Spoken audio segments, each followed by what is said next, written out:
Liedzēres pagastā jau par tradīciju kļuvušas pagasta sporta spēles.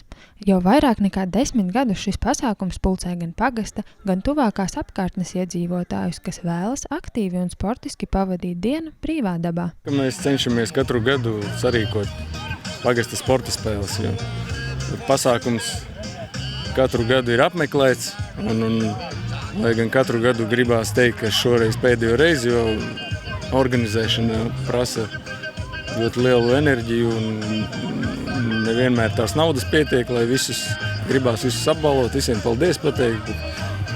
Bet cenšamies. Pasākuma dalībniekiem bija iespēja mēroties spēkos gan komandu sporta veidos, futbolā, virves vilkšanā tautas bumbā un citās saliedējošās aktivitātēs, gan individuālajās disciplīnās, piemēram, šautriņmešanā un dambretē. Svētku nekad nav pa daudz, jo Latvijā to citu dienu ir vairāk. Tāpēc neviens mūsu vietā viņus mums negādās paši. Ja norganizēsimies, tāpat arī aicinu visus vienmēr pagasta iedzīvotājus. Ja var norganizēt kādu pasākumu, atbalstīsim un veidosim svētkus paši sev.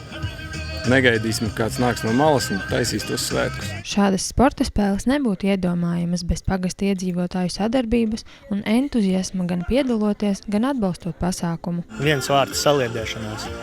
Ģimeniski, kolektīvā, pagasta ietvaros. Tas ir ļoti svarīgi, jo man ļoti patīk, kad ir pagasts saliedēts un cilvēki jūt viens otru un atbalsta.